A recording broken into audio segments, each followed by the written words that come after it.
Donc, je crois que j'ai dit bonsoir à tout le monde, donc ça sert à rien de leur dire. Mais du coup, donc j'ai fait une donc, présentation sur dans quelle forêt la génération 2050 ira-t-elle chercher des champignons.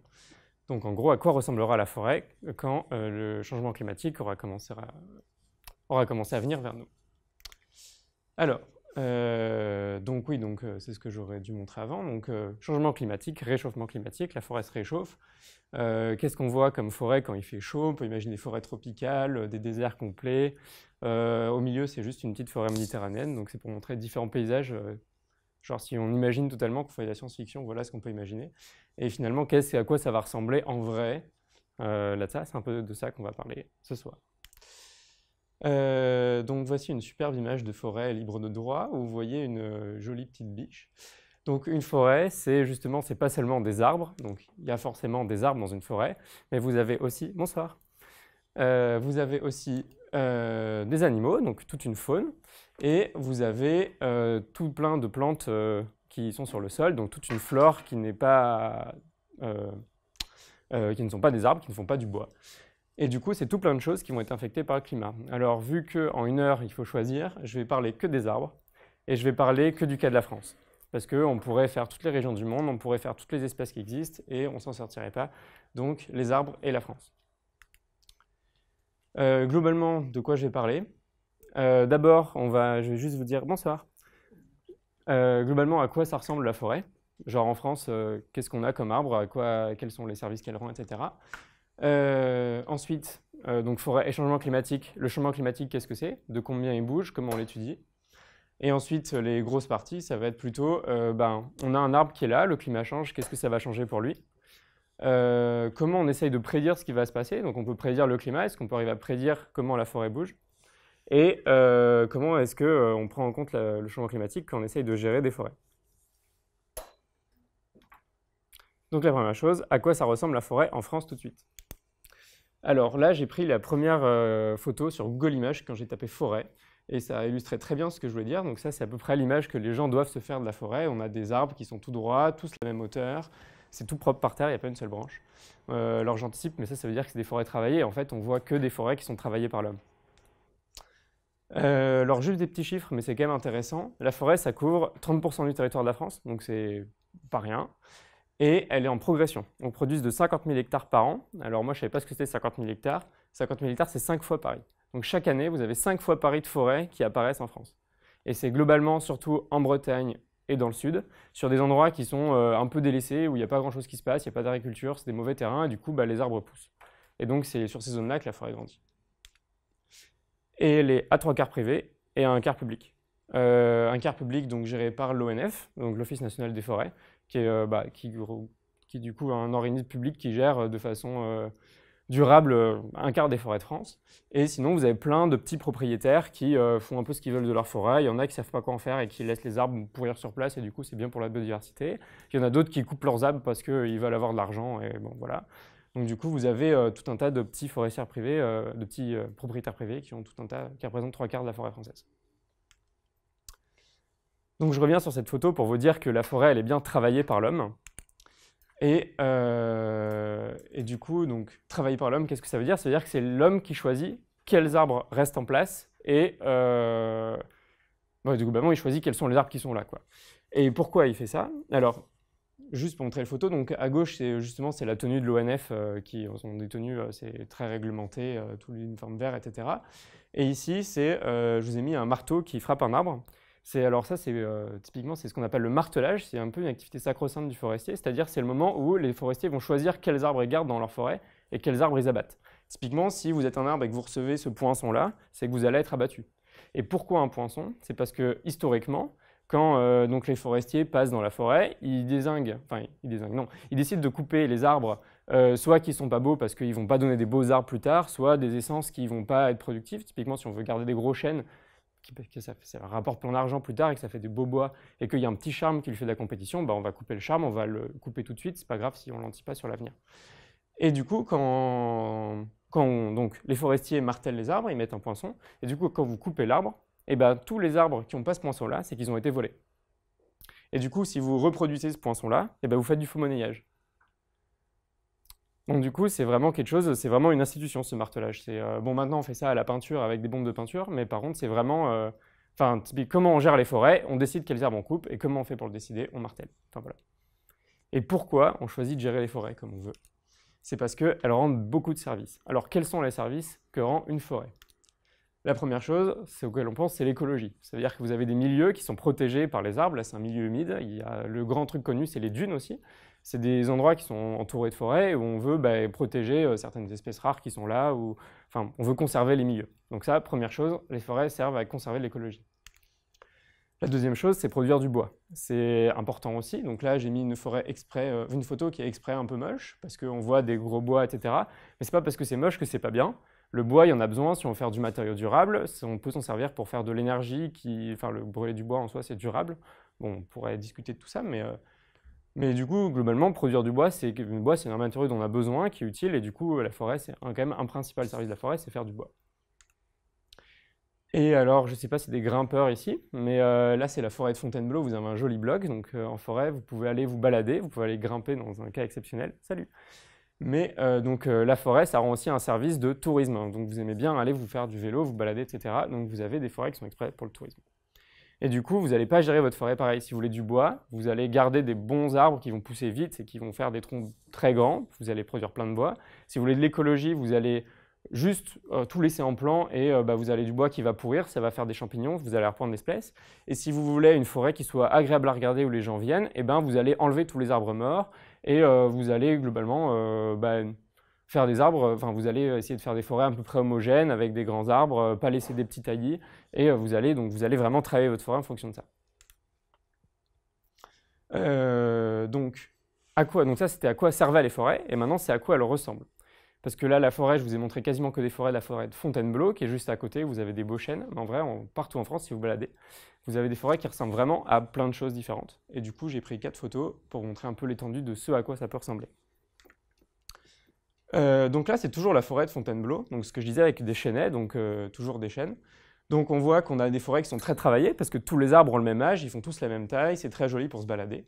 Et là-bas, je vous ai mis, pareil, c'est toujours le même chêne, mais on voit plus d'arbres morts. Et là, typiquement, c'est ce qu'on appelle une réserve biologique intégrale, c'est-à-dire qu'on laisse la nature faire, et du coup, vous avez potentiellement plus de biodiversité. Et donc, c'est des zones en forêt comme ça. Vous avez aussi des grandes productions, notamment des grands chênes qui servent à faire des tonneaux de vin, ou ce qu'on a planté il y a 300 ans pour faire des mâts de bateaux, et maintenant on fait des tonneaux de vin avec. Et donc, du coup, c'est dans des chênaies disons, climat atlantique, vous avez des très belles forêts comme ça. Un autre exemple qui est très connu, c'est la forêt des Landes. Donc là, on a une photo de la forêt des Landes avec des pins maritimes. La forêt des Landes, c'est la plus grande forêt artificielle d'Europe. Et là, le but avoué, c'est pas de se balader en vélo dedans, c'est de faire de la production. Et vous avez des pins qui sont vraiment améliorés génétiquement pour pousser vite et droit. Vous avez globalement toute la forêt qui est quasiment toute privée et qui est là pour avoir des pins qui poussent très vite et qui font plein de bois pour faire du papier, de l'énergie, etc. Donc pas du tout le même paysage et pas du tout les mêmes services. Une autre région qui va être différente, donc là c'est une photo d'un peuplement de chênes verts en Ardèche, pardon. Donc on est plus dans le sud de la France. Et là vous avez un terrain qui est beaucoup plus sec, des sols qui sont très peu profonds, vous n'avez pas d'arbres qui arrivent à pousser bien. Du coup, aller faire du bois avec cette forêt, c'est pas possible. Et du coup, en fait, c'est des zones qui sont globalement plutôt abandonnées. Et là, les principaux enjeux, ça va plutôt être éviter les incendies, par exemple. Et la dernière que je voulais montrer, c'est des forêts de montagne. Vous avez aussi des arbres qui poussent bien, etc. Alors, vous avez aussi des dimensions toujours écologiques, touristiques. Vous avez, par exemple, la protection des avalanches, si on va dans les trucs un peu plus exotiques. Et vous pouvez aussi exploiter le bois, mais c'est bien plus compliqué. Et par exemple, vous avez des Autrichiens qui ont développé des systèmes où vous amenez un camion, vous mettez un câble et vous faites faire le téléphérique à vos troncs pour les enlever de la pente et pouvoir les emmener et les utiliser. Donc, c'est des zones qui sont globalement plus compliquées à gérer, mais qu'on gère quand même pour toutes ces raisons. Donc voilà à quoi la forêt ça peut ressembler. Ça ressemble à plein de choses et ça sert à plein de choses. La dernière chose que je voulais montrer, c'était parler rapidement des essences forestières. Alors une essence, qu'est-ce que c'est? C'est une espèce d'arbre. Alors maintenant, je vais l'utiliser tout le temps, ce mot. Je crois que je ne l'ai pas dit jusque-là. Mais si je dis essence, c'est pas pétrole, c'est un chêne, un hêtre, c'est une espèce forestière. Dans les principales, alors les essences globalement, il y a les feuillus qui ont des feuilles qui tombent en hiver et les conifères qui ont des aiguilles qui ne tombent pas en hiver. Donc c'est les deux grands types d'essences qu'on peut trouver. Je vous ai beaucoup parlé du chêne, mais en fait, il y en a plusieurs. Le chêne qu'on voit, en fait, il y a deux espèces. Il y a chêne sessile et pédonculé qui ressemblent beaucoup, mais vous avez le chêne pubescent dans le centre, plus dans le sud, qui ressemble aussi, et les chênes verts ou le chêne liège qui ne ressemblent pas du tout à des chênes classiques, mais qui sont aussi des chênes. Donc les chênes, c'est l'essence la plus importante en France, d'un point de vue volume. Une autre qui est très importante, c'est le hêtre. Qui se trouve plus dans les montagnes, plus dans les zones plus froides, et qui sert aussi à faire du bois important. Et du coup, le hêtre, c'est des troncs plus gris, des forêts plus sombres, et justement des feuilles toutes lisses comme ça. D'un point de vue des conifères, toujours si on... Ouais. Quand tu dis plus importante, c'est en individu? En nombre, alors là c'est en volume de bois. Mais globalement c'est en individu, enfin, globalement quand tu te balades dans une forêt, bah, tu as plus de chances d'avoir une chênaie ou une hêtraie, c'est-à-dire une forêt qui est majoritairement composée de hêtres. Enfin, voilà, dans l'ordre c'est ça. Oui, donc les conifères, les principaux, c'est les pins. Donc là, c'est les pins maritimes et vous avez tout un tas d'espèces de pins. Vous avez les pins sylvestres, les pins laricio, etc. Les conifères, globalement, poussent plus vite et plus droit et du coup, ils servent plus à faire du bois plus facilement que les feuillus. Un autre conifère, donc un sapin, qui pousse plutôt en montagne. Et dans le même genre, vous avez aussi les épicéas qui ont l'air un peu plus décharnés, mais c'est juste parce qu'ils sont comme ça, ils sont pas malades. Et qui est aussi en gros, ça pousse au même endroit, les sapins et les épicéas, c'est plus en montagne dans les zones plus froides. Et du coup, si on résume ça, alors c'est pareil, c'est le volume de bois. Vous avez à peu près les 2/3 où c'est des feuillus. Vous avez les chênes qui représentent quasiment le quart du volume français, suivi des hêtres. Et après, vous pouvez, du coup, au niveau des pins, bah là, vous avez le pin, c'est aussi important que le hêtre, l'épicéa, le sapin. Puis après, vous avez quelques autres essences comme les châtaigniers, les conifères, les douglas, etc. Mais je vous ai présenté les principaux. Alors, quand on peuple une forêt, quand on plante des pins en 2018, un pin, ça met 50 ans pour être récolté. Donc déjà, au bout de 50 ans, nous, on a, moi, je vais avoir 74 ans, je serai un petit vieux si je plante mes pins maintenant, mais c'est quand même les arbres qui poussent le plus vite. Si je compare par rapport à un chêne avant d'être récolté, ça met 180 ans. Donc en gros, si vous le plantez, c'est vos arrière-petits-enfants qui récupèrent le beau tronc que vous avez et qui va se vendre super cher parce qu'on va faire du super tonneau de vin ou des super, des super poutres pour construire votre maison. Donc du coup, si vous le plantez en 2018, il se finit en 2198. Bon, alors maintenant, quand on pense au changement climatique et qu'on prend un scénario business as usual donné par le GIEC, si on regarde, aujourd'hui, on est quasiment en plus 1 degré par rapport à l'ère pré-industrielle. Si on regarde au moment où le pin est arrive à maturation pour être coupé, on est on a plus de degrés, quoi. Et le chêne, quand il a sa moitié de sa vie, on est déjà à plus 4 degrés. Et en 2200, quand on va le couper, on ne sait pas du tout comment va être le climat. Et du coup, c'est un truc en fait, qui est vraiment dérangeant quand on plante des arbres tout de suite. C'est que nous, quand on essaie d'estimer le climat et qu'on donne difficilement des prévisions en 2050 ou 2100, le forestier, lui, veut des prévisions en 2200. Et il a vraiment besoin de le savoir parce que ce qu'il fait maintenant, ça va va subir tout le changement climatique. Et c'est pour ça que c'est super intéressant d'étudier les changements climatiques avec les forêts. Donc pour résumer juste ce que je voulais dire, donc les forêts globalement elles sont travaillées par l'homme, ça c'est un point qu'il faut bien se mettre dans la tête, il n'y a pas de forêt endogène en France, quasiment en Europe, il n'y en a quasiment pas.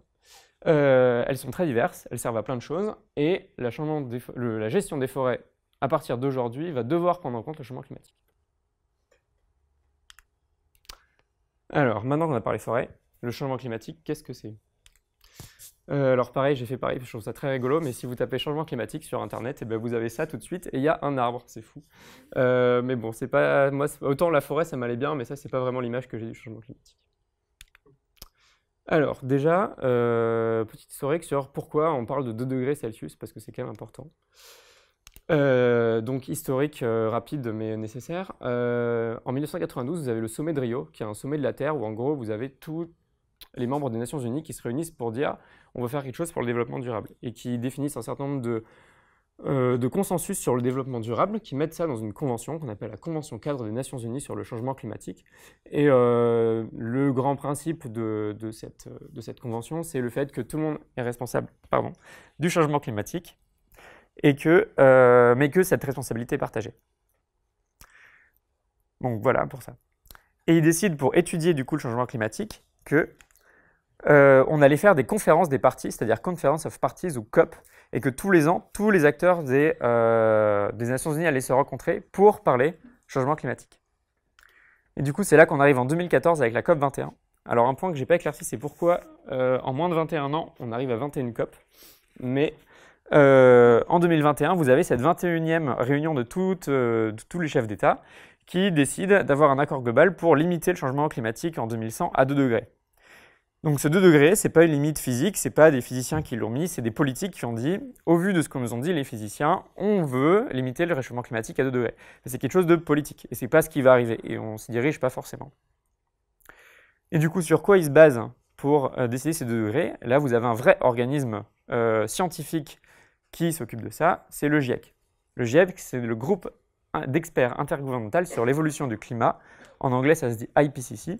Et là, c'est un consensus scientifique du monde entier. Vous avez des scientifiques du monde entier qui vont pas mener de recherche, mais qui vont faire une synthèse de toutes les recherches qui ont été faites sur le climat et qui vont dire voilà la synthèse où tout le monde est d'accord sur où on en est. Donc ça a été fondé en 88, c'est-à-dire avant les COP et avant le sommet de la Terre.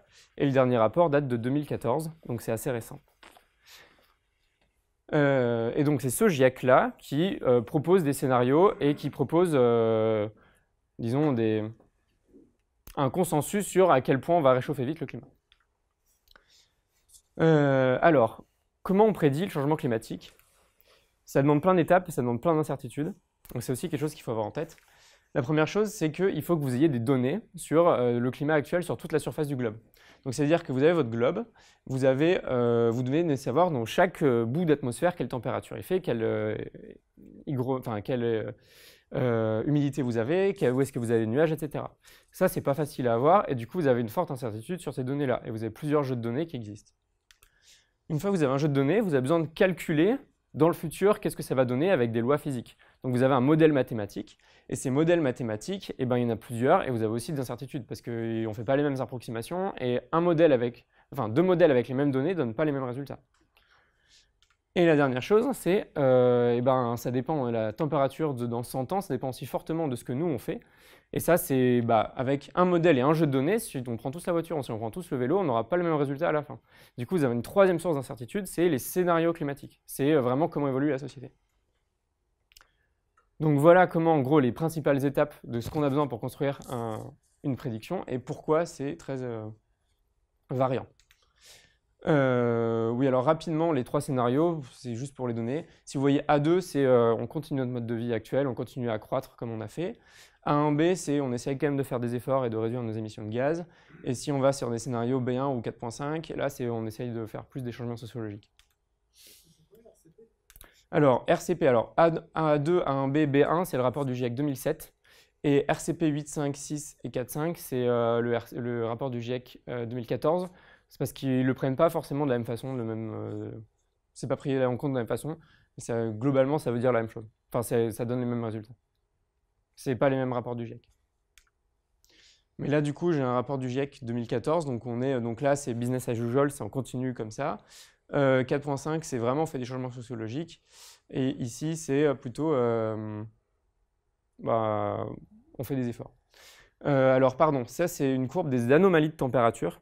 Donc on part en gros, on a 0 degré dans les années 2000, voilà, et on simule de combien on va se réchauffer. Et alors, il y a plusieurs sources d'incertitude par rapport à tout ça. Première chose, c'est que si vous prenez un scénario qui, par exemple, on continue comme aujourd'hui, vous voyez qu'on peut aller de plus 5 degrés à plus 3 degrés en fonction des modèles qu'on prend. Là, c'est plusieurs modèles. Donc ça, c'est l'incertitude sur les modèles. Et si vous avez continué, ça, c'est les incertitudes sur les scénarios. Donc c'est un peu ce que je disais. Si on suppose qu'on continue comme d'habitude, en gros, on va être entre 5 et 3. Si on suppose qu'on fait beaucoup d'efforts, on sera entre 1 et 2. Donc voilà, c'est pour ça. Et si on prend vraiment tout ce qui existe et toutes les hypothèses qu'on prend, on est entre 0 et plus 6. Alors ça, c'est des températures moyennes mondiales. Donc température moyenne mondiale, mais alors plus c'est rouge, plus ça se réchauffe. Et globalement, ça se réchauffe plus au pôle et sur les continents. Et on parle beaucoup de température, mais moi je vais aussi beaucoup vous parler de pluie, parce que les pluies risquent de changer, le régime des pluies va changer. Et le problème, c'est qu'on sait beaucoup moins prédire le régime des pluies, parce que les nuages, c'est bien plus difficile à prédire que la température. Et globalement, ça va bouger, mais on sait bien moins comment. Les incertitudes sont beaucoup plus fortes. Et si on regarde en France, globalement, qu'on fait une synthèse en France de ce qui se passe, Alors, pareil, si on fait toujours une courbe, parce que c'est assez marquant, je trouve, c'est les anomalies de température. Donc, les barres, c'est les températures moyennes de chaque année. On est à 0 sur la moyenne autour de 1960. Et vous voyez qu'entre 1850 et 2000, on est quand même globalement en train d'augmenter. Et qu'en gros, toutes les années à partir de 1990, eh ben, elles sont toutes plus chaudes que ce qui était dans les années 80. Et on voit aussi que depuis les années 60, on a déjà pris 0,5 degrés. Donc le changement climatique, il arrive dès maintenant. Donc à l'horizon 2100, vu que c'est variable, on porte toujours sur 30 ans, globalement, on estime qu'on va prendre plus 1 à plus 5 degrés, et surtout en été. On estime qu'on aura des plus fortes vagues de chaleur et moins de grands froids. On estime qu'on aura plus de sécheresse dans le sud-est. Et on estime qu'on va peut-être avoir plus de précipitations en hiver. En été, on ne sait pas trop, c'est ce que je disais. Et globalement, ce qu'on estime, c'est qu'il y a plus de précipitations extrêmes, donc de grosses pluies. Et ça, je vais en reparler. Donc voilà sur le bilan. Donc à retenir, donc globalement, s'il va faire plus chaud, ça va être des événements plus extrêmes. Et on va changer de mode de régime de pluie, mais on ne sait pas comment ça va bouger. Et il y a beaucoup d'incertitudes. Pareil, vu que j'ai fini cette partie, je peux proposer une série de questions si vous voulez. Ouais. Alors, pardon. Au niveau mondial, c'était le GIEC. Et au niveau sur la France, je suis allé chercher ça sur le site de Météo France, qui a un modèle climatique, qui a pas mal de ressources là-dessus. Non. Mais oui, c'est un truc. Parce qu'en fait, à 2100, tu as déjà des écentures énormes. Les scientifiques ne veulent pas aller plus loin parce qu'ils estiment que déjà 2100, c'est déjà assez incertitude. Mais effectivement, quand un forestier te demande en 2150 ce qu'il va y avoir, eh ben, on ne sait pas. Ça dépend de trop de choses. Ouais. Et t'as pas de changement sociologique je sais pas, t'interdis les voitures. J'en sais rien, mais globalement, alors on peut rebondir dans ce cas-là. Vous avez peut-être entendu qu'il y avait eu un rapport du GIEC. Alors, ce n'est pas vraiment un rapport du GIEC au sens-là. Le GIEC a écrit un petit rapport sur comment on faisait pour atteindre 1,5 degré en 2100, et pas plus. Et le résultat, c'est qu'en gros, il faut pas pic des émissions dans 2 ans. Donc, dans 2 ans, en gros, on diminue nos émissions de gaz à effet de serre strictement. En 2030, on les a divisées par 2, et en 2050, on n'émet plus rien. Donc, ça, c'est un changement sociologique. Parce que ça implique vraiment de changer tout. Voilà. Et c'est ça qui te permet d'aller à moins de 2 degrés. Je continue. Alors, maintenant qu'on a vu climat et arbre, quand vous avez un arbre qui est planté dans sa forêt gentiment, voilà, un arbre, et que le climat change, qu'est-ce qui va lui arriver et qu'est-ce qui peut lui arriver? En fait, il va pouvoir lui arriver plein de choses en fonction de où il est, de ce qui lui arrive dessus et de qui il est. Donc ouais, ça. Donc, une fois qu'on a un arbre bien installé dans sa forêt, qu'est-ce qui se passe si le climat change? Alors, j'ai sélectionné les principales variables qui allaient changer. Donc, je ne vais pas vous faire un truc exhaustif et je vais vous donner plutôt différents exemples pour montrer que ça peut avoir plein d'effets différents et souvent contradictoires. Alors, j'ai parlé régime des pluies, j'ai parlé évapotranspiration potentielle. Je vais vous expliquer ce que c'est. Je vais vous parler dioxyde de carbone et température. Alors d'abord, tout ce qui a rapport avec l'eau, ça va être le régime des pluies et l'évapotranspiration potentielle. Alors cette chose-là, le TP, qu'est-ce que c'est? Alors globalement, vous imaginez 2 images avec du linge qui sèche, qui est bien mouillé. Il peut faire la même température dans les 2 cas, hein, si là on est en altitude, ça le fait bien. Et vous imaginez qu'à droite, ça va sécher bien plus vite qu'à gauche. Hein? Pour vous, c'est inversé, pardon. Et du coup, en fait, cette ETP, c'est une mesure de la quantité d'eau qui va s'évaporer si on avait de l'eau disponible à volonté. Et c'est une variable qui est assez importante parce que c'est ça qui va déterminer finalement est-ce que votre arbre a besoin de donner de l'eau ou pas, est-ce qu'il a besoin de puiser beaucoup d'eau dans le sol. Et ça dépend donc de la température, mais aussi du vent, de l'exposition, du soleil, est-ce qu'il y a des nuages, donc c'est pas uniquement lié à la température. Alors, vous avez un arbre, vous avez de l'eau à ses racines. Comment cet arbre fait pour faire monter de l'eau à ses feuilles? Grande question. Eh bien, un arbre, c'est le même principe qu'une paille. En fait, dans un arbre, dans un tronc, vous avez plein de petits vaisseaux qui sont comme une paille, et votre arbre va transpirer au niveau des racines. Donc c'est comme au niveau des feuilles, pardon. C'est comme s'il buvait. Et du coup, cette transpiration, qui du coup est nécessaire, va faire monter l'eau dans la paille, et du coup, vous avez l'eau qui va passer du sol et qui va irriguer tout l'arbre. Et donc c'est ça la transpiration des plantes, et il y a besoin de cette transpiration pour vivre en fait, et pour faire monter tous les minéraux. Alors après, s'il fait trop chaud et qu'il fait trop sec, qu'est-ce qui se passe? Et bien en fait, c'est comme si vous allez tirer très fort sur cette colonne d'eau dans votre paille, et il y a un phénomène qui va faire que l'eau va devenir gazeuse, c'est ce qu'on appelle de l'embolie. Vous allez avoir des petites bulles qui vont couper la colonne d'eau. Et dans ce cas-là, en fait, votre eau, elle va être bloquée, elle ne va pas pouvoir monter. Et du coup, votre arbre va potentiellement dépérir ou avoir des feuilles qui sèchent, etc. Donc c'est ça le risque quand il fait trop sec. Mais la transpiration, c'est pas mal et il en faut. Alors, au cours de l'année, comment ça se passe pour un arbre et à quel moment il est sensible à la sécheresse? Bon, vous êtes en janvier, février, mars, il a plu tout l'hiver, votre sol, c'est un réservoir, il est plein d'eau. Donc votre arbre, en plus, on lui demande très peu à évaporer, donc globalement, il est tranquille. Vous arrivez à des moments où il pleut un peu moins et où on demande il y a plus de TP, et du coup, votre arbre va pomper l'eau du sol. Donc dans ce cas, vous avez la réserve d'eau du sol qui va diminuer, et vous commencez à avoir un petit manque d'eau. Et quand vous arrivez en été, là, vous n'avez plus d'eau du tout dans le sol, et c'est là que vous allez avoir des phénomènes de sécheresse. Globalement, on va dire juillet, août, septembre, c'est pas mal. C'est très simpliste, mais ça donne une idée. Ça dépend beaucoup des régions, etc., mais globalement, ça marche comme ça. Alors, donc, un arbre va être sensible à la sécheresse en été, du coup, si ça augmente, et vous voyez bien que ça va aussi beaucoup dépendre de ce qu'on a dans le sol. Si vous avez plus ou moins de réserve d'eau, ça va changer globalement votre sensibilité à la sécheresse. Donc par exemple, si vous avez un arbre qui est sur un sol où là on a du calcaire jusqu'ici, on a 20 cm de petit sol qui va peu retenir d'eau, et bien votre arbre en mai il va commencer à sentir que le sol il est sec, quoi. Et donc ces arbres-là, sur ces pentes-là, ils vont être beaucoup plus sensibles que si vous êtes sur un bon sol où il y a 1 mètre de limon qui retient bien l'eau, vous avez une bonne éponge bien gonflée, et où vous allez globalement jamais avoir de soucis. Donc l'endroit où est situé un arbre, c'est vachement important sur savoir est-ce qu'il est sensible au climat de ce point de vue-là. La chose dont je voulais parler aussi, c'est pourquoi changer le régime des pluies, ça va affecter plein de choses. Alors pour ça, j'ai une petite expérience où ça va être mon sol, qui est un réservoir d'eau. Ça va être mon arbre, c'est une paille. Et je vais faire la pluie avec cette bouteille. Vous imaginez bien que s'il pleut un petit peu, que je bois un petit peu, qu'il pleut un petit peu, que je bois, pardon, ça fuit, que je bois un petit peu, globalement, je vais tenir longtemps. Par contre, s'il pleut beaucoup,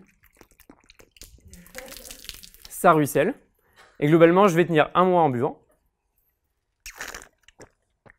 et le mois d'après, j'ai plus rien. Donc, changer le régime des pluies, et ça va changer pas mal de choses au final. Voilà. J'ai perdu mon... Ouais.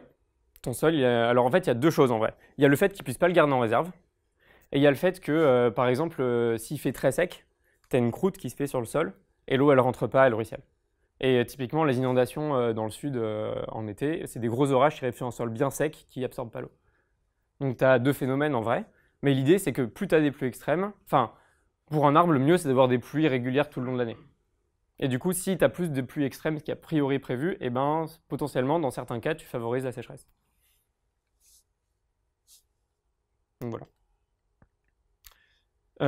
Oui, donc du coup, s'il fait plus chaud, il fait plus chaud plus tôt, vous avez de l'eau jusqu'à plus tôt dans le sol, et vous allez augmenter les phénomènes de sécheresse, mais ils vont se rallonger, vous allez avoir de la sécheresse, au lieu d'avoir de juillet à septembre, vous allez avoir de mai à octobre, quoi. Ça aussi, ça pose des problèmes. Et en photo, donc, alors, on voit assez mal, je suis désolé, c'était à Grenoble en 2003, là, vous êtes censé voir que les arbres sont plus rouges, mais ça se voit pas trop, je suis désolé.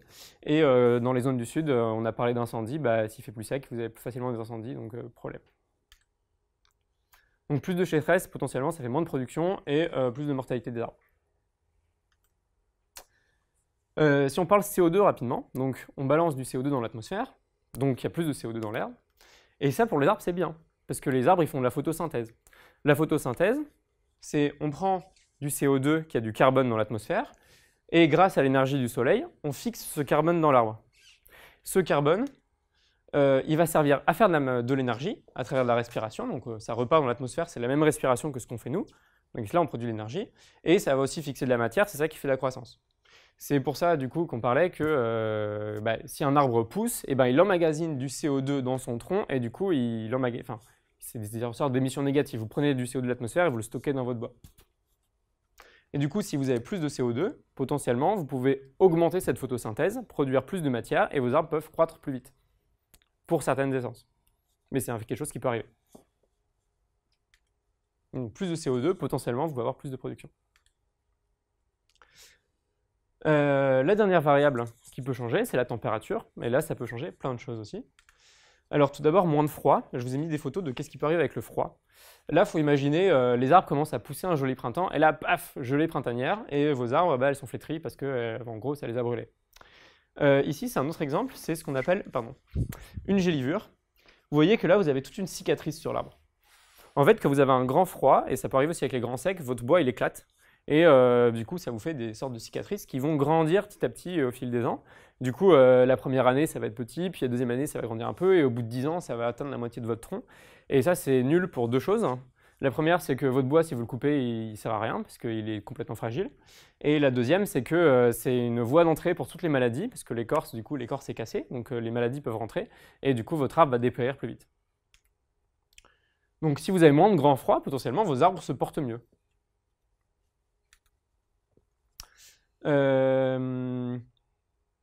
L'autre chose aussi, donc là, pareil, donc je vous ai pris un cycle de feuillus, c'est un deuxième effet.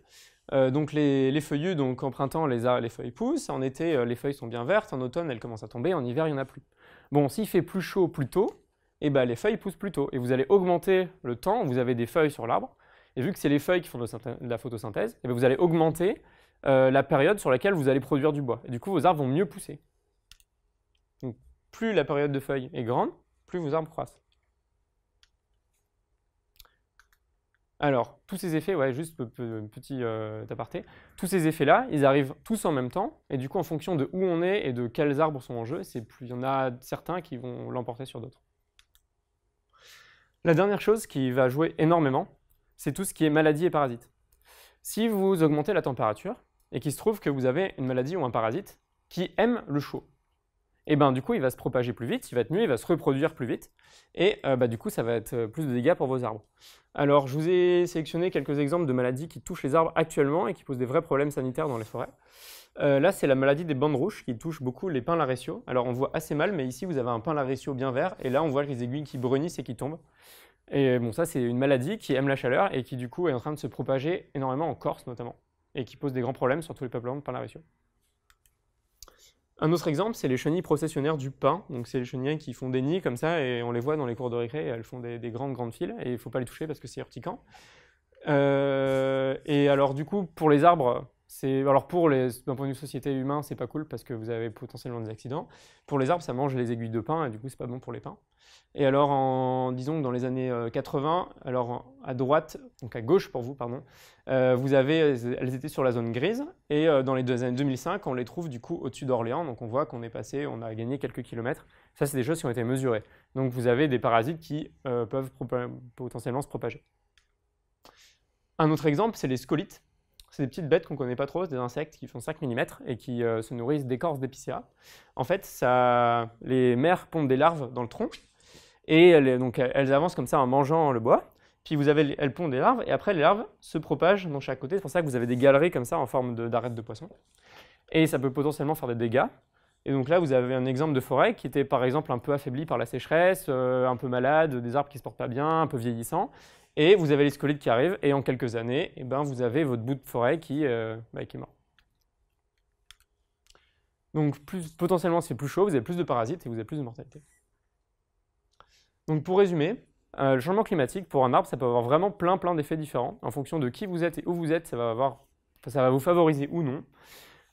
C'est pas les moyennes qui bougent, qui vont affecter. S'il fait plus d'1 degré par an, c'est pas ça qui va changer, c'est plutôt la grosse sécheresse qui va arriver et qui va vous faire du mal. Et en changeant un petit peu le climat au final, on change pas mal de choses. Et si on change un petit peu le climat, l'environnement va beaucoup changer, et c'est pas si anodin que ça. Donc voilà pour cette partie aussi. Donc pareil, si vous avez des questions. Ouais.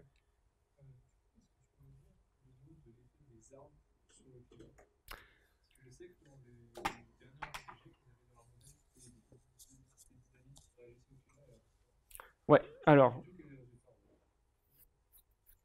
j'en ai pas parlé, donc je peux en parler un peu. Les arbres sur le climat, ça peut avoir pas mal d'effets. Alors il y a le point de vue que ça stocke du carbone. Et du coup, si tu prends du carbone et que tu stockes dans ton tronc, tu as moins de CO2 dans l'atmosphère. Il y a aussi que les arbres, vu qu'ils transpirent, ça change les... En gros, plus tu as de forêt, vu qu'ils vont tous transpirer, ça fait de l'hygrométrie au-dessus, et du coup, tu vas avoir des nuages au-dessus de ta forêt, et du coup, il va pleuvoir. Et du coup, si tu vas dans certaines zones, typiquement dans les déserts, en fait, le problème, c'est que si tu coupes tes arbres, ben, tu as encore moins d'eau parce que tu n'as pas d'arbres pour transpirer l'eau du sol. Et c'est pour ça que quand tu veux tu as un désert et tu veux essayer de remettre de la végétation, bah, en fait, tu vas essayer de planter des arbres pour que tu as quelques arbres que tu maintiens qui vont mettre de l'eau au-dessus de toi, qui va pleuvoir, et du coup, tu vas favoriser comme ça ta végétation. Je ne sais pas si je suis clair. Donc du coup, tu as potentiellement plein d'effets sur les arbres, sur le climat. Alors je ne sais pas de quel rapport tu parles, et je ne serais pas allé m'avancer beaucoup trop loin sur ce sujet-là. Mais globalement, je sais que d'un point de vue politique publique, il y a beaucoup de gens il y a des gens qui disent la forêt c'est une solution, ça permet de stocker du carbone, etc. Je ne me prononcerai pas sur le fait que ça va marcher ou pas, mais oui, c'est en tout cas, la forêt est utilisée par certains comme un argument pour dire on peut mitiger le changement climatique, on peut l'atténuer en stockant du carbone dans les arbres. Voilà. Ok. Alors, maintenant qu'on sait globalement, physiologiquement, ce que ça fait le climat sur un arbre, comment on essaye de prédire ce qui va se passer? Alors là, j'ai pas... Alors oui, pardon, une jolie petite photo d'Astérix parce que c'est rigolo. Alors oui, pardon, j'ai mis un devin, mais en vrai, les gens qui font ça, c'est pas des devins, et ils font pas ça avec les mains, et ils font des trucs sérieux, et ils essayent de prédire le maximum avec les compétences qu'ils ont. C'est... Bon, voilà. Tout à l'heure, on était vraiment genre, on prend un arbre, qu'est-ce qui change si le climat change? Là, j'aime vraiment passer à l'échelle du paysage. C'est-à-dire, je prends la France, je regarde où sont mes forêts, elles sont différentes, il y a des forêts différentes au sud, au nord. Le climat change sur la France, et comment ça bouge? C'est pas tout à fait le même mécanisme. Alors déjà, comment on fait pour savoir, comment on fait pour chercher des infos sur comment ça bouge? La première chose qu'on fait, c'est on va regarder ce qui s'est passé avant. On peut faire ça par plusieurs méthodes, il y a les deux méthodes rigolotes ici. C'est soit on va chercher des pollens fossiles, parce que quand vous avez des pollens, les arbres émettent du pollen, ça va dans les couches sédimentaires, vous les retrouvez, et on est capable de savoir que ce pollen-là, c'était un pollen de chêne. Et du coup, si vous trouvez un pollen de chêne dans un sédiment, vous savez qu'à cette époque-là, à cet endroit-là, il y avait du chêne. Vous pouvez aussi regarder du charbon. En regardant dans les sédiments, vous pouvez trouver des traces de charbon. Et là, vous voyez, alors là, c'est une coupe de bois. Et justement, vous voyez des petits vaisseaux qui font paille, justement. Et en fait, en fonction des bois, les vaisseaux ne sont pas agencés de la même façon. Et du coup, vous pouvez arriver à retrouver quelles étaient les essences qui étaient là. Donc ça, c'est comme ça qu'on fait pour regarder le passé. Et alors, qu'est-ce qui se passe quand on regarde le passé? On va revenir à la dernière glaciation, c'était il y a 10 000 ans. C'était l'époque de l'âge de glace. Et il faisait beaucoup plus froid. Et donc il y a 13 000 ans, par exemple, on sait que la limite des chênes, donc les chênes, ils étaient ici en Grèce et dans le sud de l'Espagne. Il y a 12 000 ans, on a vu qu'ils étaient remontés et qu'ils étaient donc à la moitié de l'Espagne ici et ils étaient un peu remontés ici. Il y a 8 000 ans, ils ont réussi à remonter, donc pas encore un petit peu ici en Irlande du Nord, et genre toute l'Allemagne, le bout de la Suède. Et il y a 6 000 ans, les chênes sont remontés quasiment jusqu'à latitude où ils sont aujourd'hui. Du coup, on voit les arbres qui ont bougé dans le passé parce qu'il y a eu un réchauffement. Donc s'il y a un réchauffement, on voit vraiment que les chênes se déplacent dans l'endroit. Avant, ils étaient adaptés ici, il y a 13 000 ans, ils étaient adaptés en Espagne. Il y a 6 000 ans, ils sont adaptés en Suède. Et du coup, on voit les forêts qui montent, entre guillemets, au cours du temps. Donc oui, le changement climatique, ça change les paysages. Ouais. La limite basse, du coup, c'est quoi? Par exemple, ça monte jusqu'à la Suède, non, ça c'est la limite haute. Actuellement, je pense que là c'est du chêne Cécile, si je ne me trompe pas. Je ne l'ai pas marqué, c'est mal. Mais globalement, non, en France, ça s'arrête. Tu n'en as même pas dans les régions. Ici, tu n'en as pas. Oui, donc là c'est la limite haute, pardon. C'est plus pour voir à quelle vitesse ça peut migrer. Et donc il faut globalement 7000 ans aux arbres pour conquérir l'Europe. Ce qui est pas tant au final. Mais... Ça dépend du changement climatique, du taux de changement. Alors, eh ben, je vais y venir très bientôt, mais enfin, tu peux commencer à réfléchir. Mais est-ce que si le climat change plus vite, tes arbres vont aller plus vite? Non, pas forcément. Non, ouais, c'est ça. J'y arrive dans 2 slides. Ce que je voulais dire juste avant, c'est qu'on peut aussi regarder ce qui se passe maintenant. Ça peut se faire par plein de choses. Donc là, vous avez des réseaux scientifiques qui sont absolument géniaux.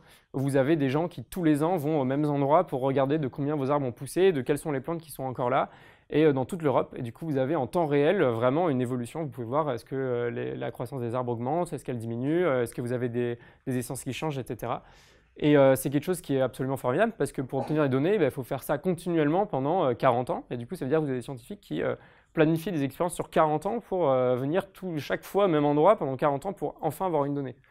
Ça montre aussi que c'est pas simple d'étudier ça, parce que si on veut avoir des données sur ce qui se passe vraiment, ça demande vraiment de l'effort de tous les jours et de la planification à long terme. L'autre chose aussi qui est absolument géniale et que je ne connaissais pas avant, c'est l'inventaire forestier national qui est un bout de l'IGN. Et c'est des gens trop bien qui, tous les ans, vont à 15 000 endroits de France et font un relevé total de ce qui, donc dans une forêt, à des endroits aléatoires, et qui font un relevé genre de tout ce qui est présent, de la taille des arbres, etc. Et donc qui permettent d'avoir des cartographies de comment est la forêt française en temps réel aussi. Et là, en 10 ans, ils font toute la France. Et donc pour donner une idée de l'ampleur du truc, en 10 ans, ils ont fait 1 point par kilomètre sur une grille de 1 km par 1 km sur la France. Enfin, en vrai, c'est des jeux de données qui sont absolument épatants et nécessaires, mais donc il y a vraiment des gens qui passent beaucoup de temps là-dessus. Et du coup, avec des outils comme ça, on sait actuellement où on en est et comment on évolue. C'était un peu plus que 2 slides, pardon. Alors, le principe d'une prédiction, c'est que vous dites, alors là, je vais simplifier les choses, mais globalement, au sud, il fait chaud, au nord, il fait froid, et mes arbres, mes chênes, ils sont bien au milieu. Et du coup, je vais dire que la zone où ils sont, ça va être leur niche écologique. C'est l'endroit où ils sont, s'ils sont bien, c'est les conditions nécessaires, des conditions du climat et du sol qui sont nécessaires pour que vos arbres poussent. Dans le futur, qu'est-ce qui se passe? S'il fait plus chaud, plus bas, eh ben, votre niche, vous avez vos conditions, elles vont se déplacer un peu vers le nord ou vers en altitude. Et du coup, on va prédire que les arbres qui ne sont plus dans la niche vont potentiellement mourir, et que là où vous n'aviez pas d'arbres, mais où la niche est déplacée, vous allez en avoir des nouveaux. C'est ça le principe de base de la prédiction, de comment on fait pour prédire comment se déplacent les essences. Alors globalement, pour faire ça, vous avez besoin de données sur des cartes de sol, parce que le sol est vraiment important, comme on a dit, donc en fonction de votre taille de sol, vous n'allez pas avoir les mêmes effets de la sécheresse. Vous avez plein d'autres effets, si vous avez des sols calcaires ou des sols acides, ça va... Enfin, il y a plein de paramètres qui jouent sur les sols, et sur dans quelles conditions les arbres vont pouvoir s'installer. Vous avez besoin de données climatiques d'aujourd'hui et du futur pour savoir comment ça évolue, et vous avez besoin de savoir où sont les arbres actuellement pour savoir justement quelle est leur niche. Alors là, je vous montre un exemple d'un modèle qui produit ça. Alors, on va se focaliser sur la ligne du haut, qui est les prédictions de comment vont évoluer le sapin. Sapin, actuellement, ici, il est présent, on le sait, c'est les données de l'IFN, de l'inventaire forestier, sur les zones en rouge, c'est-à-dire dans les montagnes. Quand on modélise ça, c'est-à-dire on va regarder dans quelles conditions de sol et de climat on le trouve, on va faire une carte comme ça, où plus c'est rouge, plus on estime qu'on a de chances de trouver du sapin. Et on va prédire ça, on va appliquer ce modèle-là avec des données climatiques futures, et on va se retrouver avec des cartes comme ça, où vous avez des sapins qui sont prédits pour être plus haut en altitude, notamment. C'est ça le principe de base. Si vous regardez le hêtre, c'est pareil. Le hêtre, actuellement, il est présent partout en France, et on prédit qu'il va se retrouver... Alors, je précise tout de suite que c'est un modèle pessimiste. Donc, avec un scénario B2 qui est quand même un scénario assez... pas si pessimiste que ça, et à l'horizon 2100. Donc le hêtre devrait se trouver beaucoup plus au nord, a priori, et dans toutes les zones du sud, on prédit qu'il a moins de chances de rester. Et à l'inverse, le chêne vert, qui est une essence qu'on trouve beaucoup au sud de la France, c'est ce que j'avais montré sur la forêt toute éparse en Ardèche au début, et bien là on prédit donc, actuellement qu'il se trouve dans le sud-est, et qu'il va pouvoir monter jusqu'à quasiment à la Loire. Donc voilà un peu ce que ça donne. Alors, je mets tout de suite un truc, c'est des tendances, et il y a plein de modèles qui donnent plein de choses différentes, et on ne peut pas dire que c'est vraiment ça qui va se passer. Et je vais en donner les raisons. La première chose, c'est que vous avez plusieurs modèles qui calculent des choses différentes. Alors, le modèle que je vais démontrer, c'est typiquement celui-là. Donc là, vous avez votre carte. En vert, c'est vous avez votre arbre. En blanc, il n'est pas là. Aujourd'hui et dans le futur, en 2050. Donc, et c'est sur du chêne. Donc du chêne, pareil, il est présent un peu partout en France, sauf dans le sud-est, et on prédit qu'il va être présent à beaucoup moins d'endroits et plus en altitude avec ce modèle. Mais avec ce deuxième modèle, on voit que ça bouge un peu, mais pas trop. Et ce troisième modèle, c'est pareil, ça bouge un peu, mais pas trop. Et du coup, on peut essayer de faire des mix de modèles. Donc là, en gros, plus c'est vert foncé, plus on est sûr que dans le futur, on a des arbres.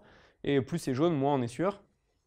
Mais pour savoir, est-ce que faut avoir confiance dans ce modèle-là, ou un mix des deux, on ne sait pas. Donc vous avez une énorme incertitude sur ce qui va se passer. La deuxième chose, c'est que, je vous ai dit, ça dépend du sol et du climat, un arbre. Actuellement, ce qu'on voit, c'est on voit des arbres méditerranéens sur un sol calcaire méditerranéen, et on voit des arbres avec un climat atlantique sur un sol du bassin parisien. Mais ce qui va se passer, c'est un climat qui va ressembler au climat méditerranéen sur un sol du bassin parisien. Mais ça, on ne connaît pas. On ne l'a pas observé. Et du coup, on peut que extrapoler que ça marche ou pas, mais en vrai, on n'a pas revu exactement. Dans le futur, on n'aura pas les mêmes conditions que ce qu'on voit maintenant.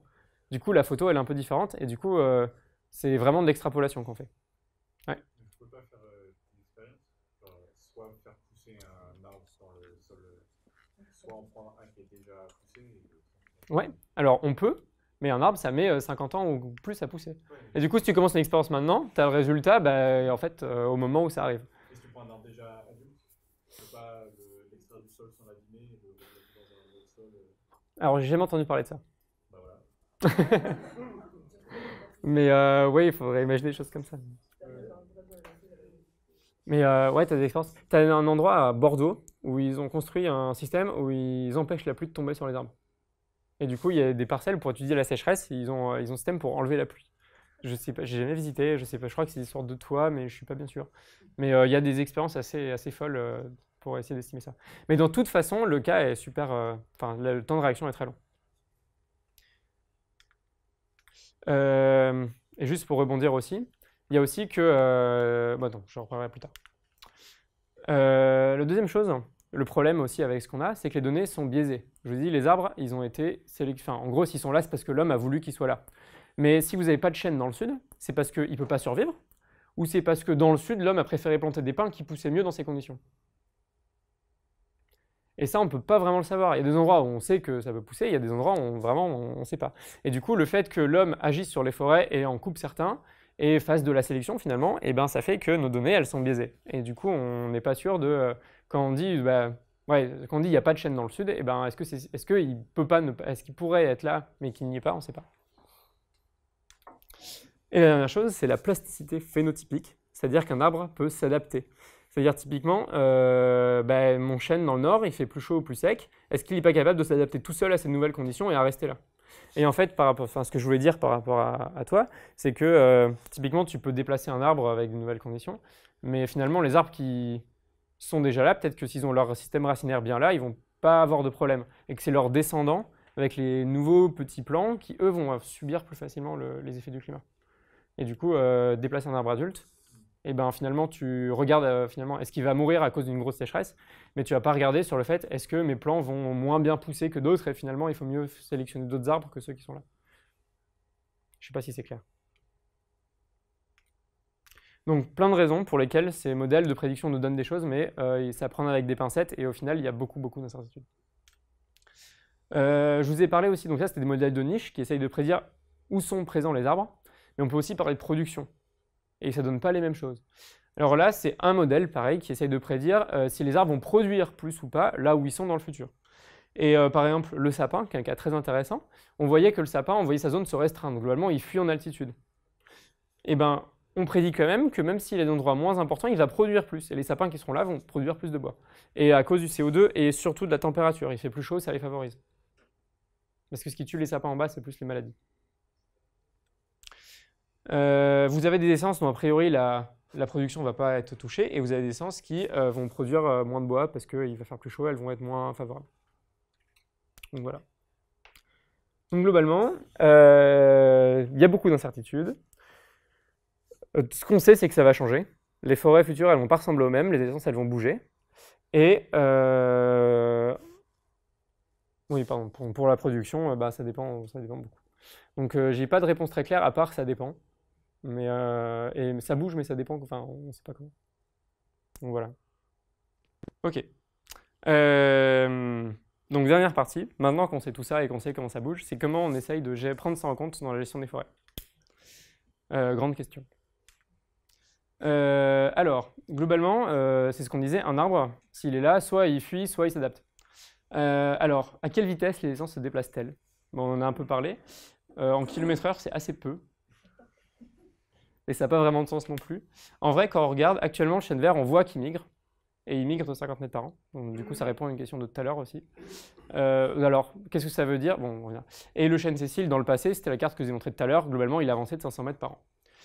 Le climat, alors si on prend une courbe de température moyenne qui est identique, en gros, ça monte de 1,8 km par an. Donc, ça monte plus vite que ce qu'on fait là. Ça répond à ta question. C'est que dans le passé, tu veux, tes arbres, le climat a changé, mais ça changeait plus lentement. Et du coup, les arbres avaient le temps, par eux-mêmes, naturellement, de migrer. Là, actuellement, ça va trop vite. Et naturellement, ils ne migreront pas assez vite pour... Enfin, en gros, ça ne pourra pas fuir assez vite. Et du coup, est-ce que ces vitesses de migration de 50 mètres par an à 500 mètres, est-ce que c'est leur maximum? Alors, 500 mètres, on estime que c'est énorme. Alors globalement, comment ça migre un arbre? Bah, c'est vous avez un chêne qui est là, qui fait des glands, et c'est un petit oiseau qui le prend, qui va le déposer 100 mètres plus loin, puis là ça va pousser, puis à un moment vous allez avoir une forêt, et du coup au bout de 10 ans, la forêt, elle aura, bah, vous avez une forêt 500 mètres plus loin, et du coup vous allez dire que en 10 ans ça fait 50 mètres par an, quoi. Mais c'est vrai, en vrai j'aurais dû mettre 500 mètres par 10 ans, ou 5 km par 10 ans. Et 500 mètres par an, c'est pas que les jets et les rivières qui ont fait ça, on estime que c'est l'homme qui a aidé à faire migrer les chênes. Enfin, il y a des scientifiques qui pensent ça. Parce que c'est trop rapide pour la nature elle-même de faire ça. Donc pour dire que typiquement un chêne vert qui est à Montpellier, qui se retrouve à Nantes tout seul, c'est pas possible. Ouais. Comment on obtient ces vitesses? Alors le chêne vert, eh ben, on sait qu'à l'époque il était à tel endroit et on sait que maintenant il est à tel endroit. Et du coup, tu vois qu'en 10 ans, il est 5 km plus loin. Tu vois? Et le chêne Cécile, eh ben, tu as regardé dans tes sédiments où est-ce à quelle époque tu voyais que tu avais des pollens de chêne Cécile. Et du coup, bah, tu vois que en 1000 ans, il a progressé de 100 km. Alors ça ne correspond pas avec le chiffre, mais et du coup, tu dis, bon, bah, ça fait une vitesse de migration de temps. Ça te va? Donc, globalement, la fuite, à part en altitude, parce qu'en altitude, c'est plus facile de migrer plus vite et qu'on perd très vite en température, mais globalement, migrer vers le nord, tout seul, naturellement, c'est compliqué. Alors, j'en ai déjà un peu parlé, mais là, c'est deux sapins. Vous en avez un qui est dans le sud, qui est sur le mont Ventoux, et un qui est à la Dole dans le Jura. La différence, ça va être qu'au sud, vous avez potentiellement des arbres qui sont là depuis plus longtemps et qui ont un génome plus adapté à la sécheresse. Et du coup, une des solutions qu'on envisage pour essayer d'adapter les forêts au changement climatique, c'est de prendre des sapins du sud, de les mettre dans des forêts dans le Jura. Vous avez des sapins qui sont très bien, qui font du beau bois, mais qui ne sont pas potentiellement adaptés à la sécheresse. Et du coup, si vous les mettez assez tôt, vous allez potentiellement avoir un brassage de gènes et vous allez avoir des forêts qui vont s'adapter plus vite parce que vous avez des gènes de résistance qui seront montés du sud au nord. Et donc vous aidez les forêts à migrer et à s'adapter en faisant des choses comme ça. Et donc c'est ce qu'on disait, si tu fais ça, tu es obligé de prendre tes petits plants un par un, de les prendre dans le sud, et de les monter, de les planter dans le nord. Voilà. Et globalement, quand on plante des forêts, une forêt, alors on peut laisser une forêt se replanter toute seule en laissant des gros chênes qui font des glandets, etc. Mais il y a beaucoup de forêts qui sont encore plantées où on a des pépinières comme ça avec plein de petits plants, et vous avez les forestiers qui commandent des petits plants, et donc les camions arrivent et on plante les petits plants à la main, et c'est comme ça qu'on replante des forêts. L'autre chose aussi, c'est ce que je disais, c'est on peut aussi d'implanter de nouvelles essences dans des endroits où elles n'étaient pas. Donc là, deux exemples que j'ai entendu que ça pourrait arriver, mais tu pourrais mettre des chênes pubescents, les planter un peu plus au nord par exemple, ou des pins maritimes qui sont des conifères qui poussent bien. Alors là, l'avantage, c'est surtout que plus on met d'essence dans une forêt, bah, plus on est sûr qu'il y en a au moins une ou deux qui vont résister et qui vont rester là dans le futur. Donc c'est aussi des points de vue, on veut maintenir la forêt à un endroit et on veut être sûr d'avoir du bois. Du coup, on diversifie au maximum pour avoir plus de chances d'avoir quelque chose qui résiste. Donc, ouais, même principe des mélanges d'essence, mais là, c'est plus dans un autre sens. C'est bon, c'est pareil. Si vous mettez des nouvelles essences, vous avez plus de chances de trouver quelque chose qui marche. Mais si vous mélangez les essences, même des essences qui existent, c'est plus à une échelle plus locale, mais sur votre forêt, au lieu d'avoir un seul type d'arbre, vous en avez plusieurs, et du coup, vous avez beaucoup plus de chances d'avoir un qui résiste. Et l'autre chose qui en plus, c'est que vous pouvez avoir des synergies entre les arbres. Et vous pouvez avoir par exemple des arbres qui vont puiser l'eau plus au fond et qui vont ramener de l'humidité pour des arbres qui seront plus sensibles à la sécheresse par exemple. Donc les mélanges d'essence, c'est aussi quelque chose qui pourrait être testé, enfin qui commence à être testé, en espérant que ça aide les forêts à mieux résister. Et dans le même genre, on peut aussi par exemple jouer sur la densité de peuplement. Donc si vous voulez avoir une forêt qui produit plein de bois, vous plantez des arbres bien serrés, ça fait plein de bois. Et par contre, s'il n'y a pas d'eau, ça fait encore moins d'eau par arbre. Alors du coup, une des solutions qui pourrait être envisagée, c'est on plante des arbres moins serrés et du coup ils ont plus d'eau chacun. Moins de compétition entre eux. Voilà, ça fait partie des outils qu'on essaye de mettre, que les forestiers essayent de mettre en place. Donc juste, voilà, toujours à retenir. Donc il y a quelques moyens d'action pour s'adapter qu'on commence à mettre en œuvre, mais c'est compliqué de les tester parce qu'en gros on les teste en temps réel au moment où ça arrive. Donc on se pose encore beaucoup de questions et globalement anticiper tout ça c'est assez compliqué. Je vais conclure juste avant la dernière question. J'ai parlé de la France, mais globalement, la végétation, elle change partout. Donc là, dans le nord, c'est un exemple qui est aussi assez marquant. Vous avez des toundras qui sont des steppes boréales. En gros, il n'y a que des buissons et des renards, quoi. et des herbes. Et du coup, vous avez de la taïga qui arrive à la place parce que vous avez des arbres qui peuvent commencer à pousser. La taïga, c'est la forêt boréale. Et du coup, vous avez des changements de biome comme ça qui arrivent à plusieurs échelles du monde. La forêt tropicale, je crois qu'elle est aussi impactée. Enfin, il y a pas mal d'endroits dans le monde où ça bouge. Et du coup, c'est pas qu'en France, c'est partout. Et donc, voilà sur ce que je voulais dire.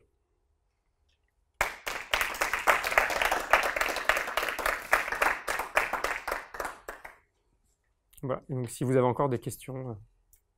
Ouais. À un moment, tu as dit que si on importait là, une autre licence, il y avait un mélange génétique. Mais alors, c'est un peu à côté du truc, mais comment ça se passe un mélange génétique dans la reproduction pas sexuée? Bah, c'est une reproduction sexuée. Alors en fait, ce qui se passe, c'est donc tu plantes tes petits sapins, ils grandissent. Et alors les sapins, typiquement, c'est du pollen. Et du coup, bah, ils vont tous fleurir en même temps. Ils vont tous produire du pollen et le vent va arriver. Puis le sapin, enfin le pollen des sapins du ventoux va se mettre avec le. Alors c'est la même espèce. Ouais, c'est pas la même espèce, même essence, c'est vrai. C'est la même essence. Ouais. Après, tu as des hybrides qui existent aussi, mais alors est-ce que tu as des hybrides entre essences? Je suis pas sûr. Enfin, entre deux essences différentes, je pense pas que ça se mélange. Est-ce que les mécanismes de gestion des forêts qui sont envisagés dans le cadre du changement climatique, c'est des mécanismes qui sont du même ordre de grandeur que ceux qui sont actuellement mis en place? Ou est-ce qu'à l'inverse, ça nécessite des investissements colossaux par rapport à ce qui est fait actuellement? Je pense que ça demande surtout des informations. Alors, ce que j'ai mis, c'est vraiment des embryons d'idées. Je pense qu'il y a tout un tas de pour et contre pour le dire. Du coup, je pense que les gros obstacles, c'est plutôt genre de la connaissance sur vraiment qu'est-ce qui marche pas, qu'est-ce qu'il faut faire, qu'est-ce qu'il faut pas faire. Une prise de conscience. Et vraiment, genre décider toute une communauté de forestiers à changer des habitudes sur un truc où on ne sait pas quoi faire, quoi. Je pense que c'est plus ça le gros obstacle.